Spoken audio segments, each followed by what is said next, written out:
ਇਸ ਜਗ੍ਹਾ ਤੇ ਬਾਬਾ ਜੀ 9 ਲੱਖ ਹਜ਼ਾਰੀ ਨੇ ਸ਼ੇਰ ਬੱਕਰੀ ਨੂੰ ਪਾਣੀ ਪਿਲਾ ਕੇ ਹਿੰਦੂ ਲੋਕਾਂ ਨੂੰ ਮੁਸਲਮਾਨ ਕੀਤਾ ਸੀ। ਆ ਸ਼ੇਰ ਦੇ ਅਗਲੇ ਦੋਨੋਂ ਪੰਜਿਆਂ ਦੇ ਨਿਸ਼ਾਨ ਨੇ, ਇਹ ਬੱਕਰੀ ਦੀਆਂ ਗੋਡੀਆਂ ਦੇ ਨਿਸ਼ਾਨ ਨੇ, ਇਹ ਬੱਕਰੀ ਦੇ ਬੱਚਿਆਂ ਦੀਆਂ ਗੋਡੀਆਂ ਦੇ ਨਿਸ਼ਾਨ ਨੇ। ਇਹ ਪਿਆਲਾ ਜਿੱਥੇ ਸ਼ੇਰ ਬੱਕਰੀ ਨੇ ਪਾਣੀ ਪੀਤਾ ਸੀ, ਬਾਬਾ ਜੀ 9 ਲੱਖ ਹਜ਼ਾਰੀ ਦੀ ਅੱਡੀ ਮੁਬਾਰਕ ਦਾ ਨਿਸ਼ਾਨ ਹੈ। ਉਹਨਾਂ ਨੇ ਪੱਥਰ ਤੇ ਅੱਡੀ ਮਾਰੀ, ਅੱਲਾ ਦੇ ਹੁਕਮ ਨਾਲ ਪੱਥਰ ਮੋਮ ਪਿਆਲਾ ਬਣਿਆ, ਰੱਬ ਵੱਲੋਂ ਪਾਣੀ ਜ਼ਾਹਰ ਹੋਇਆ ਸੀ। ਸ਼ੇਰ ਔਰ ਬੱਕਰੀ ਦੁਸ਼ਮਣ ਨੇ, ਇਹਨਾਂ ਨੂੰ ਦੋਸਤ ਬਣਾ ਕੇ ਇੱਥੇ ਪਾਣੀ ਪਿਲਾਇਆ। ਇਹ ਕਰਾਮਤ ਦੇਖ ਕੇ 1.25 ਲੱਖ ਹਿੰਦੂਆਂ ਨੇ ਕਲਮਾ ਪੜ੍ਹਿਆ ਔਰ ਮੁਸਲਮਾਨ ਹੋਏ। ਜਿਨ੍ਹਾਂ ਲੋਕਾਂ ਨੇ ਕਲਮਾ ਪੜ੍ਹਿਆ ਉਹ ਸਰਕਾਰ ਦੇ ਗੁਲਾਮ ਬਣੇ ਔਰ ਮੁਸਲਮਾਨ ਹੋਏ, ਸਰਕਾਰ ਪਿਆਰੇ ਮੁਹੰਮਦ ਸੱਲੱਲਾਹੁ ਅਲੈहि ਵਸੱਲਮ ਦੇ ਗੁਲਾਮ ਬਣੇ।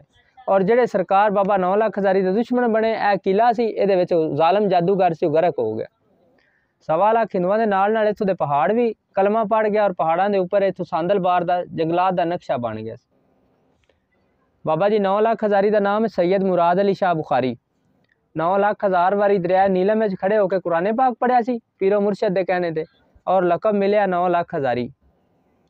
ਸ਼ਾਹਕੋਟ ਦਾ ਪਹਿਲਾ ਨਾਮ ਸੀ ਤੀਰਥਗੜ੍ਹ, ਤੀਰਥਗੜ੍ਹ ਦਾ ਨਾਮ ਬਦਲ ਕੇ ਇਸਲਾਮ ਦਾ ਝੰਡਾ ਲਾਇਆ ਔਰ ਲਕਬ ਦਿੱਤਾ ਸ਼ਾਹਕੋਟ। ਇਹ ਗੁਰੂ ਨਾਨਕ ਦੇ ਪੀਰੋ ਮੁਰਸ਼ਦ ਨੇ।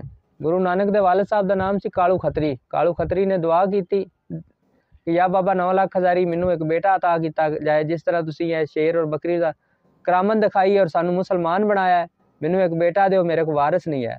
ਸਰਕਾਰ ਨੇ ਦੁਆ ਦਿੱਤੀ, ਅੱਲਾਹ ਪਾਕ ਤੁਹਾਨੂੰ ਬੇਟਾ ਦੇਵੇਗਾ, ਉਹਨੂੰ ਹਿੰਦੂ ਵੀ ਪੂਜਣਗੇ, ਸਿੱਖ ਵੀ ਔਰ ਮੁਸਲਮਾਨ ਵੀ।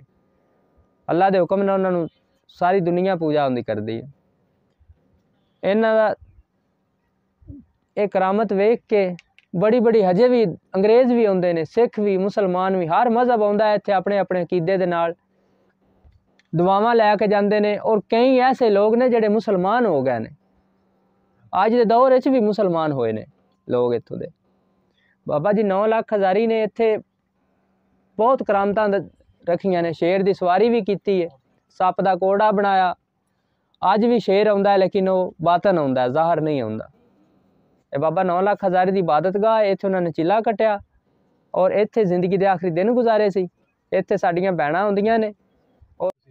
ਵੀ ਬਾਰੇ ਸਾਰੀ ਦੁਨੀਆ ਜਾਣਦੀ ਕਰਾਮਤ ਬਾਬੇ ਜੀ ਚਿੱਲਾ ਗਾਹ ਜੀ। ਸ਼ੇਰ ਬੱਕਰੀ ਨੂੰ ਪਾਣੀ ਉਹਨਾਂ ਪਵਾਇਆ ਇਕੱਠੇ ਹਿੰਦੂ ਲੋਕ। ਇਹ ਗੱਲ ਸੱਚ ਹੈ? ਸੱਚੇ ਜਾਂ ਕਿਲਾ ਖੜਾ ਗਰਕ ਹੋਇਆ ਹੈ। ਇੰਦੀਆਂ ਅੱਜ ਵੀ ਦੁਬਾਰਾ ਨਜ਼ਰ ਆਉਂਦੀਆਂ, ਪੱਕੀਆਂ ਖਲੋਤੀਆਂ ਹੋਈਆਂ, ਵੇਖਣੀਆਂ ਹੋਣ ਤੇ देख सकते हो तुम जाकर अपनी अखीं। तो इसकी अहमियत इस जगह की आजकल बहुत अहम है। ये पूरी दुनिया के लिए ये एक पैगाम है। अच्छा, आपको कैसे पता चला? पहले आए या कि पहली बार आए हैं? जी, मेरा शुरू से ही मोहब्बत है, बचपन से ही इस जगह से बचपन से आप? क्योंकि ये एक देखें एक ऐसी करामत है कि जिसमें शेर और बकरी ने इकट्ठा यहाँ पे पानी पिया। और यहाँ की जो हिंदू आबादी है थी पहले, अल्हम्दुलिल्लाह अब तो ये सारे मुसलमान हो चुके हैं।